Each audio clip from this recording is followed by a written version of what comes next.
안녕하세요. 삶의 현장에서 복음의 은혜를 전하며 사도행전 29장을 써내려가는 여러분들이 되시기를 축복합니다. 쉽고도 정확하게, 알차고 재미있게 하나님의 말씀을 가슴 깊이 새기는 시간, 소문난 성경교실의 김예환 목사입니다.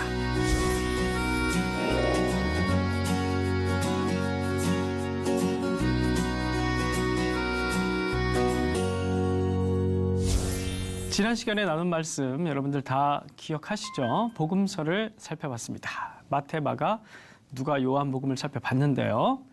오늘부터는 여러분들과 사도행전과 바울 서신을 살펴보도록 하겠습니다.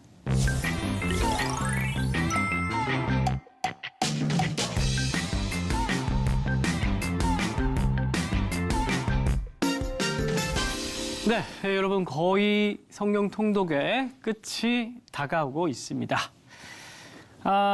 벌써 예수님이 오셨고 그리고 예수님에 대한 이야기를 4개의 관점으로 지난번 강의 때 살펴봤습니다.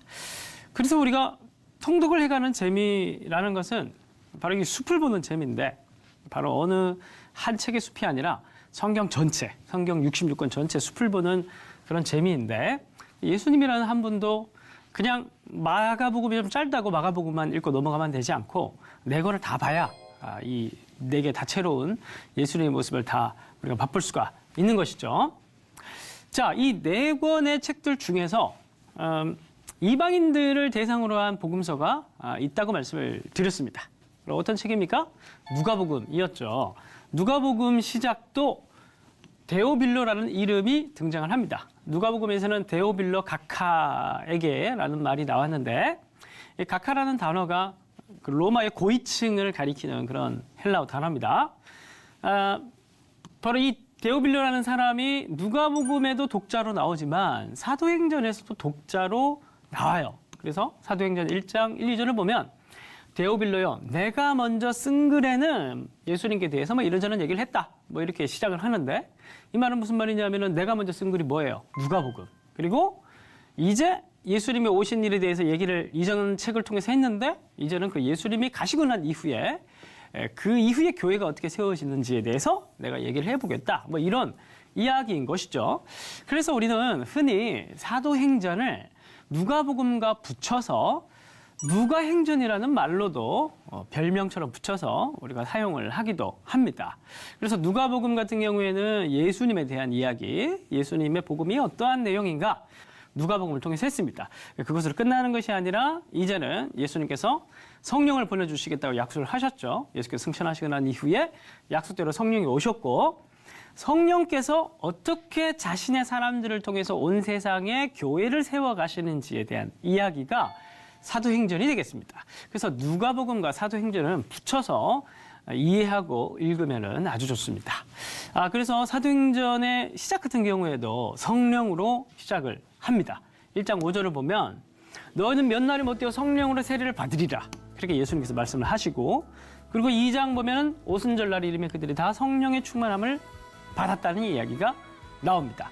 그 성령 사건이 사도행전에 제일 먼저 등장하는 이유는 뭐냐면 이제 앞으로 진행되게 될 교회를 세워가는 열방의 교회를 세워가는 일의 주연은 누구냐면 사람이 아니라 바로 성령님이라는 사실을 강조하고 싶어서인 것이죠. 그 사도행전 1장 8절 보면 오직 성령이 너희에게 임하시면 증인이 되는 것이죠. 내가 막 증인이 되고 싶어서 되는 게 아니고 성령이 임하시면 증인이 되어서 예루살렘부터 땅끝까지 교회를 세워가는 것이죠. 자, 그러면 성령께서 이제 교회를 세워 가실 텐데 그 중에서 특별히 사도행전에서는 바울이라는 한 사람에게 집중을 합니다. 왜냐하면 바울 같은 경우에는 정말 그 시대 당시에 열방 가운데 땅끝 가운데 땅끝까지 하나님의 복음을 전하기에 딱 좋은 그릇이었기 때문에 그렇습니다. 바울 같은 경우에는 자기 스스로 22장 3절에서 나는 유대인으로 길리기아 다소에서 태어난 사람이다. 그리고 하나님께 대해서 신앙심이 깊은 사람이다. 2가지죠. 유대인인데 길리기아 다소에서 태어난 사람. 그리고 정규 교육을 아주 잘 받은 사람. 그러니까 땅끝까지 복음을 전하기 위해서는 일단 유대에서 출발을 해야죠. 그리고 나중에 또 이방인 지역으로 와서 복음을 전하더라도 회당을 중심으로 복음을 전하기 때문에 기본적으로 유대인이어야 합니다. 그리고 그것으로 끝나는 것이 아니라 열방까지 가려면은 당시 헬라, 그리스 문화권에도 가야 되고 라틴 문화권, 로마를 비롯한 그 서방 끝까지 가려고 그러면 또 라틴 문화권에도 익숙을 해야 되고 그러니까 헬레니즘 문화에 아주 익숙한 이방 문화에 익숙한 사람이면서 동시에 유대인이고 교육을 잘 받고 신앙심이 있는 사람이니까 이보다 좋은 사람이 없는 것이죠. 그런데 이렇게 바울을 통해서 성령께서 막 역사를 하시고 교회를 세워 가시는데 교회에 여러 가지 문제들이 있어요. 여러분 구약 성경이 왜 두꺼워졌냐면 이스라엘 백성들이 불순종해서 두꺼워졌다고 말씀을 드렸죠. 신약 성경도 사실 얇진 않아요. 신약 성경도 서신들이 되게 많고 여러 많은 편지들과 책들이 있습니다. 왜 그렇게 신약 성경은 또 많아졌냐 하면 초대교회 성도들도 그렇게 상태가 좋지는 않았단 말입니다. 이방인 그리스도인들에게 윤리적인 문제가 여전했고 또 그들이 가지고 있었던 본래의 가치관 그런 것과 복음이 서로 섞여서 혼합주의의 문제가 있었습니다. 유대인 그리스도인들 같은 경우에는 여전히 버리지 못한 율법주의, 민족주의 그 세계관 안에서 복음을 이해하려고 했던 유대 혼합주의가 있었고 또 이들은 이방인, 할례를 받지 않은 이방인들에 대한 차별도 존재했습니다. 그러다 보니까 바울이 곳곳에 교회를 세워가는데 교회가 많아질수록 문제도 많이 생기는 겁니다. 그래서 이 문제들을 해결하기 위해서 편지를 보내다 보니 이게 성경으로 남은 거예요. 그래서 우리가 이 서신서들을 통독해 가면서 그때 당시에도 이런 문제가 있었는데 사도 바울이나 다른 서신서의 저자들이 이 문제를 해결하기 위해서 이러한 말씀을 냈고 이러한 원리로 이런 문제들을 해결해 갔구나. 그렇게 해서 우리가 좀 적용을 해볼 수가 있겠습니다. 그러니까 사실 신약 성경을 읽는다는 것은 되게 실제적이고 굉장히 도움이 되는 그런 부분들이 많다는 것이죠. 자, 그렇다면 본격적으로 한번 이야기에 들어가 보도록 하겠습니다. 사도행전의 이야기를 쭉 따라가면서 특별히 바울이 남겼던 서신들을 살펴보는 시간을 가지도록 하겠습니다. 자, 사도행전 1장부터 6장 7장까지는 먼저 너희는 유대와 예루살렘과 유대와 사마리아와 땅끝까지 복음을 증거하라고 그랬죠. 그 순서대로 갑니다. 사도행전은 먼저 예루살렘에 복음이 퍼지고 유대와 사마리아로 퍼지고 그다음 이방인에게까지 복음이 전파됩니다. 여기까지 한 토막. 여기까지가 주도하는 게 예루살렘이 중심이 됩니다. 그리고 이야기가 12장 25절부터 이야기가 완전히 바뀌어요. 12장 25절부터는 바울을 중심으로 해서 전도 여행이 시작됩니다. 그래서 1차, 2차, 3차 로마까지 가게 되죠. 먼저 16장 5절까지 바울의 1차 전도 여행, 19장 20절까지 2차, 3차 전도 여행. 그리고 생각보다 로마로 가는 여정이 분량이 되게 많습니다. 19장 21절부터 28장 30절까지 로마로 가는 바울의 로마행 이야기가 기록이 되어 있습니다. 여기까지가 두 번째 토막. 그래서 사도행전은 이렇게 크게 두 단락으로 나눌 수가 있습니다. 예루살렘을 중심으로 해서 복음이 퍼지는 이야기. 그다음에 안디옥 교회가 바울을 파송을 보내죠. 안디옥 교회를 중심으로 한 바울의 전도 여행. 이렇게 두 가지로 나눌 수가 있습니다. 자, 그러면 예루살렘에 복음을 전하는 이야기 안에 어떤 부분이 특징적인 부분일까요? 예루살렘 복음이 퍼지기 시작해서 베드로를 통해서 막 몇천 명이 회개하고 돌아오기도 하고 갑자기 예루살렘 교회가 우리가 말하는 메가처치가 되어버렸죠.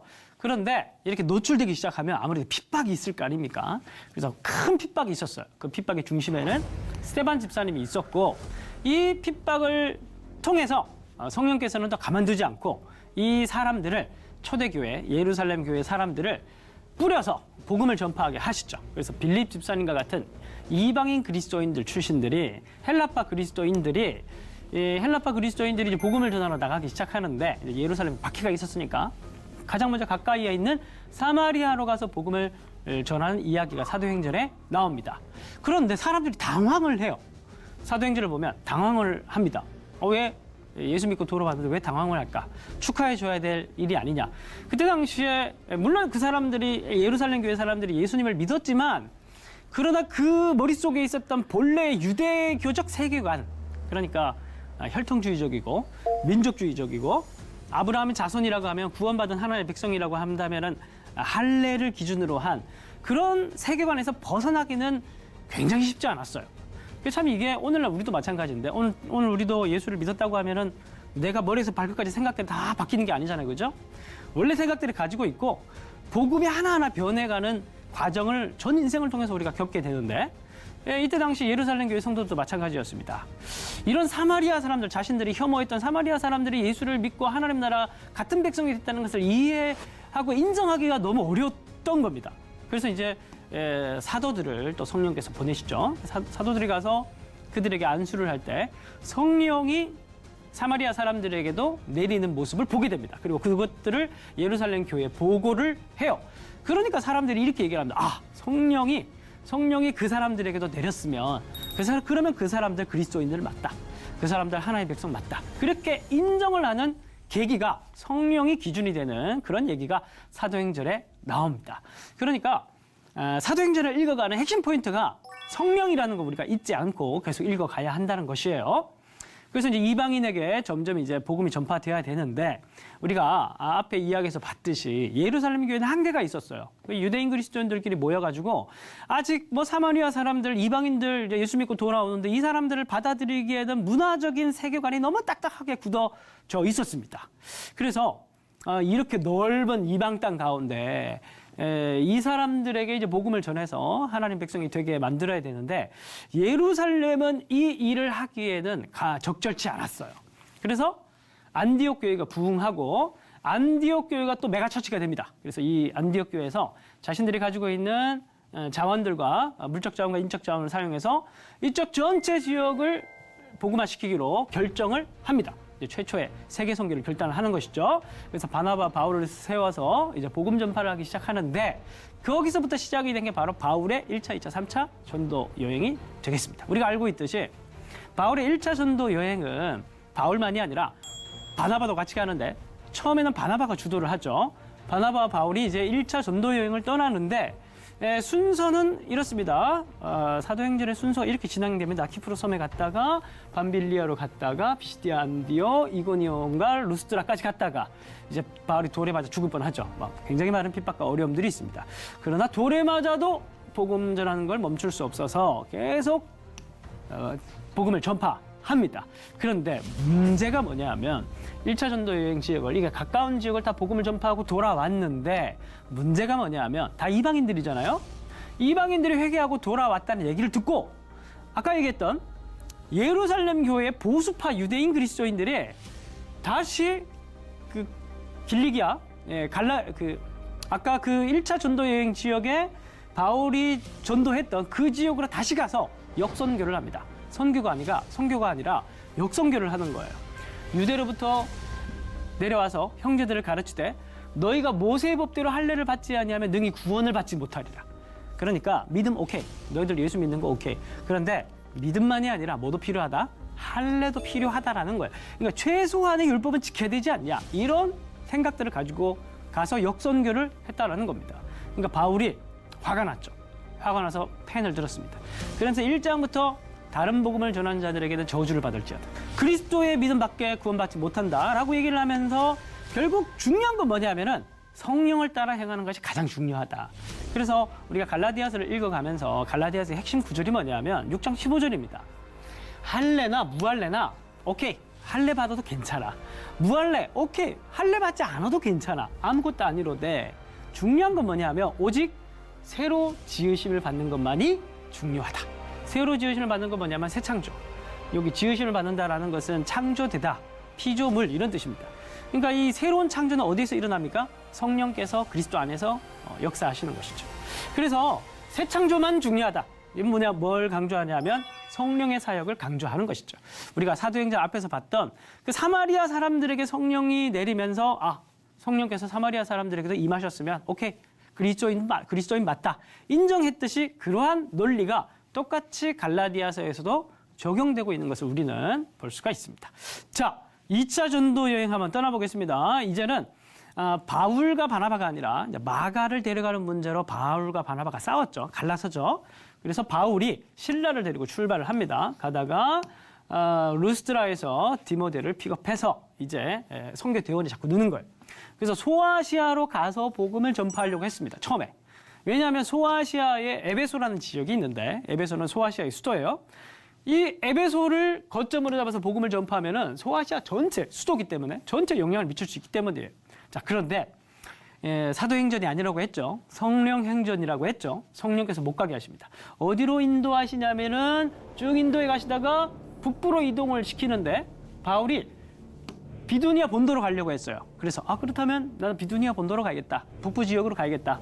그러니까 또 이것도 못 가게 하십니다. 서쪽으로 인도하셔요. 그래서 무시아를 지나서 드로아에서 바울이 한숨 자는데 그 유명한 마게도니아 환상을 보게 되죠. 꿈속에 마게도니아 사람들이 나타나서 마케도니아 이쪽 지역 사람입니다. 동방 사람이 아니라 서양 사람이에요. 서양 사람이 나타나서 이리 와서 우리를 도우라. 그렇게 얘기를 하죠. 그래서 이제 꿈에서 깨서 성령께서 어디로 부르신다? 서방 지역으로 부르는구나. 여기는 동방, 여기는 서방. 지역이 완전 달라요. 문화권이 완전 달라요. 그래서 나중에 아마 바울은 복음을 전파하려고 생각을 했었던 것 같습니다. 그러나 성령께서 여기가 더 급하신 거예요. 그래서 배를 타고 넘어갑니다. 넘어가자마자 빌립보에 도착을 하게 되는데 빌립보에는 회당이 없어요. 유대인들이 없을 정도로 그런 곳입니다. 여기서 복음을 전파하다가 이제 투옥이 되고 마게도니아의 수도가 되는 데살로니가 큰 성이었던 데살로니가에서 복음을 전파하다가 유대인들에게 쫓겨서 6개월 만에 도주하게 됩니다. 6개월 만에 도주해서 이렇게 쭉 내려오는 거예요. 그래서 아테네에 들러서 논쟁하고 그리고 전략적으로 중요한 바로 선교 기지였던 전략적으로 중요한 고린도 지역에서 1년 6개월 동안 머물면서 복음을 전파하게 됩니다. 자, 근데 이때 무슨 또 문제가 생겼냐면 마케도니아에서 6개월 만에 바울이 도주했다고 했죠. 야반 도주를 했습니다. 그러니까 이 사람들이 데살로니가 사람들이 바울이 우리를 버렸나? 아니 6개월 만에 어떻게 갈 수가 있지? 왜 가서 아무 소식도 없지? 이런 거예요. 개척을 했는데 목사님이 전도사님만 남겨두고 6개월 만에 딴 데 가신 거예요. 갑자기 밤에. 그리고 소식이 없어. 그러니까 이 사람들이 섭섭한 거예요. 그래서 데살로니가 교회 사람들이 디모데를 남겼거든요. 바울이. 디모데에게 그런 하소연들을 자꾸 하는 겁니다. 바울이 우리 버린 거 아니냐. 그러면서. 그리고 또 이때 당시는 데살로니가 사람들은 이제 예수 믿은 지 6개월밖에 안 됐으니까 박해와 고난의 문제가 있었고 그리고 초신자다 보니까 마음이 뜨겁다 보니 막 예수님이 당장 내일 올 것 같은 그런 임박한 종말론의 문제가 있었고 또 이방인들이다 보니까 아직도 해결되지 않은 그런 음란의 문제라든지 그런 헬라인들이 가지고 있는 전형적인 비윤리적인 그런 문제들이 있었습니다. 그래서 이러한 문제들을 싹 다 안고 디모데가 바울에게 온 거예요. 고린도에 있는 바울에게 온 겁니다. 이런 문제가 있는데 선생님 한마디 해주십시오. 그래서 편지를 쓴 게 데살로니가 전후서가 되겠습니다. 이 서신서에서 강조하고 있는 건 세 가지예요. 믿음, 소망, 사랑. 바울의 이야기를 보면 거의 이 문제들을 해결할 때 믿음, 소망, 사랑 이 세 개 안에서 거의 다 끝나는 걸 우리가 바울 서신을 읽어보면 알 수가 있습니다. 결국에는 박해와 고난의 문제는 소망의 인내에 대한 부분이고 종말에 관한 문제도 종말 언제 올지 누가 아냐. 중요한 건 뭐냐면 소망을 가지고 인내하는 것이다. 그렇게 얘기를 하는 것이고 윤리의 문제는 뭐냐면 믿음의 문제죠. 믿음이란 것은 반드시 순종과 행위로 삶으로 드러날 때 그 믿음이 진짜 믿음이다. 너희들이 내일 주님 오실 거를 너희들이 너무 기다리지 말고 내일 주님 오시더라도 너희들이 거룩한 삶으로 준비되는 게 더 중요하다. 라고 얘기를 하는 게 데살로니가 전 후서입니다. 그리고 이제 이러한 편지를 쓰고 다시 에베소를 거쳐서 예루살렘으로 돌아와서 다시 안디옥으로 들어가서 조금 기다리지 않고 바로 3차 전도 여행을 떠납니다. 그토록 가고 싶어 했던 에베소로 바로 이동을 하죠. 그래서 에베소에서 한을 풀어요. 3년이라는 긴 시간 동안에 사역을 하게 됩니다. 어마어마한 부흥이 있었죠. 그거는 여러분들이 통독을 통해서 참고하시기를 바라며 중요한 건 뭐냐면은 문제가 생겨요. 2차 전도 여행 때 고린도 지역에서 1년 6개월 동안 긴 시간 동안에 바울이 애써가며 교회를 세워놨는데 이 교회에서 문제가 생겼나 봐요. 이 세 사람이 스데바나, 부드나도, 아가이고라는 이 세 사람이 대표단으로 해서 교회 대표단으로 해서 에베소에 있는 바울에게 찾아옵니다. 찾아와서 얘기를 들어보니 정말 기가 막힌 얘기들을 바울이 많이 들었어요. 어마어마한 우리가 상상할 수 있는 모든 문제가 고린도 교회에 다 발생을 한 거예요. 무질서한 문제, 성적인 문제, 금욕주의, 혼합주의, 교리 문제, 무불변한 은사, 막 방언 받은 사람들이 막 무질서하게 막 방언을 하고 그리고 우상의 제물을 먹는 문제, 성만찬 문제, 성도 간에 싸워서 서로 고발하고 난리도 난리가 아닌 겁니다. 근데 결국 이런 문제가 왜 생겼냐? 결국 이원론적인 사고 구조 때문에 생긴 건데, 왜냐하면 아까 봤듯이 고린도 지역은 아테네 바로 옆에 있었거든요. 그러니까 그리스 철학의 핵심적 개념은 이원론입니다. 플라톤의 이데아론도 마찬가지고. 그러니까 몸은, 눈에 보이는 물리적인 몸은 영혼의 감옥이고 영혼이 여기 갇혀 있는 거예요, 이데아가. 그래서 결국 얘네들이 방언받고 여러 가지 성령 은사들이 나타나면서 영혼은 날아가 버린 거예요. 영혼은 저 하늘로 날아가 버리고 몸만 남아있기 때문에 이 몸 가지고는 무슨 일이든 할 수 있는 방종주의, 혹은 이 몸은 이제 쓸모없는 것이기 때문에 철저하게 학대를 해야 되는 금욕주의, 방탕으로 가든지 방종으로 가든지 금욕으로 가든지 둘 중에 하나가 돼버리는 겁니다. 그렇게 이원론적인 사고 구조가 되게 무서운 겁니다. 그래서 이런 모든 문제가 다 발생을 하게 된 거예요. 이러한 그들이 본래 가지고 있었던 이 그리스 철학의 토대를, 헬레니즘을 버리지 못했으니까. 그럼 바울이 이 문제를 어떻게 해결하느냐? 바울은 아주 일관성 있게 고린도 전서도 마찬가지고 고린도 후서도 마찬가지고 십자가의 도를 강조합니다. 십자가의 로고스, 도라고 번역이 되었는데, 도라는 단어가 로고스라는 말이에요. 이것도 헬라 철학자들이 많이 사용하는 단어죠. 십자가의 말씀, 십자가의 로고스, 이것이 멸망하는 자들에게 미련하게 보일 줄 모르겠지만 우리에게는 십자가가 바로 능력이다. 십자가의 복음을 강조하는 게 고린도 전 후서의 이야기입니다. 그래서 고린도 후서에도 보면은 자신의 연약함을 고백하면서 내가 연약한 그때 강함이다 라고 얘기를 하면서 이 역설적인 십자가의 역설을 강조하면서, 결국 중요한 건 뭐냐면은 너희 몸으로 하나님께 영광을 돌리는 것이 가장 중요하다. 왜냐하면 너희 몸은 이제 더 이상 값으로 산 것, 너희의 것이 아니기 때문에 라고 얘기를 하면서 십자가와 부활의 복음을 통해서 이 모든 문제의 해결책을 제시를 해줍니다. 이 고린도 교회 문제를 굉장히 어려운 과정이 있었어요. 4편의 편지를 써서 이 문제를 다 해결을 했는데, 다 해결하고 난 이후에 바울이 고린도로 가서 이제 로마를 바라보면서 로마서 편지를 씁니다. 왜냐하면 이제 이전에 모든 그리스 지역, 그러니까 유럽 지역의 사역을 끝냈거든요. 그리스 지역 사역을 다 끝냈거든요. 이제 남은 지역은 뭐냐면 라틴권, 로마를 중심으로 한 라틴권에 가서 바울이 복음을 전해야 했기 때문에, 로마 교회랑 안 친했기 때문에 로마 교회에 자기를 이제 파송을 해달라고. 왜냐하면 이제 안디옥 교회는 로마랑 너무 머니까. 그래서 로마 교회에 자신을 파송해달라고 얘기를 하는 자기소개서를 보내야 했었거든요. 그래서 쓴 편지가, 고린도 지역에서 쓴 편지가 로마서입니다. 그래서 로마서는 되게 살갑지는 않아요. 서로 잘 모르니까. 그래서 또 자기를 소개해야 되는데, 바울이 나는 무슨 출생이고, 나는 얼마큼 공부했고, 난 학위가 뭐고, 이런 얘기를 못 하잖아요. 결국 바울이 선교사라서 자기를 설명할 수 있는 방법은 내가 전하는 복음이 무엇인지를 설명을 해야 되는 겁니다. 그래서 로마서에서는 바울의 복음을 총망라해서 잘 정리된 편지다, 그렇게 볼 수가 있겠습니다. 그래서 1장 16절 보면은 내가 복음을 부끄러워하지 않으니 이 복음은 하나님의 능력이 된다라고 얘기를 하면서 복음에 대해서 강조를 하는데, 구조적으로 교리적 진술이 먼저 있고 마지막에 실천적 권면이 있습니다. 여기에서도 믿음, 소망, 사랑이라는 또 구조가 나오는데, 교리적 진술에서 믿음과 소망에 대해서 얘기를 하고 실천적인 권면에서는 사랑을 얘기하는 그런 구조로 나오고 있습니다.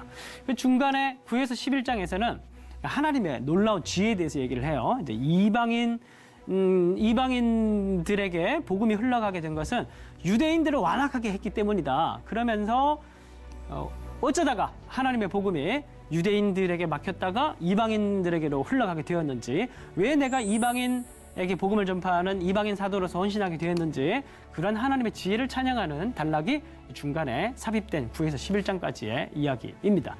자, 드디어 바울이 이 모든 일들을 다 끝내고 이제 예루살렘으로 갔다가 거기에서 이제 잡히죠. 잡혀가지고 국비로, 로마에서 마련해준 배를 타고 이제 로마를 향해서 갑니다. 크레타 섬에 갔다가 또 가다가 이제 폭풍을 만나가지고 몰디브 섬에 들어가서 다시 올라가서 로마에 드디어 도착하게 되는 이야기가 사도행전 후반부에 나오게 됩니다. 그리고 로마에 도착한 바울이 2년 정도의 가택연금 상태에서 여러 사람들을 만나면서 이제 간접적으로 복음을 전하게 되고, 또 이 기간 동안에 바울이 4편의 옥중서신이라고 불리는 바울 서신을 또 남기게 됩니다. 그게 에필골몬이라는 4권의 서신서죠. 에베소는 교회에 대해서, 빌립보서는 예수님의 겸손에 대해서, 골로새서는 그리스도만으로 충분하다라는 메시지를 전하고, 빌레몬서는 성도의 용서와 사랑에 대한 주제를 다루고 있습니다. 자, 사도행전 마지막은 아주 희망찬 빵빠레로 마무리가 되는데, 하나님의 나라를 전파하며 주 예수 그리스도에 관한 모든 것을 담대하게 거침없이 가르치더라라는 말씀으로 아주 힘차게 이렇게 마무리를 짓고 있습니다. 마치 우리 보고 사도행전 29장을 이제 써보지 않겠니? 라는 그런 느낌을 주는 것 같습니다. 이렇게 우리가 사도행전을 통독해 가면서 선교에 대한 큰 도전을 받는 그런 시간 되시기를 바랍니다. 오늘 강의는 여기까지 하도록 하겠습니다.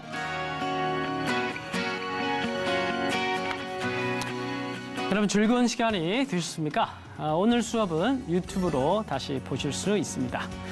복습하시면서 성경을 스스로 읽고 해석하고 적용하시는데 큰 도움을 얻으시기를 바랍니다.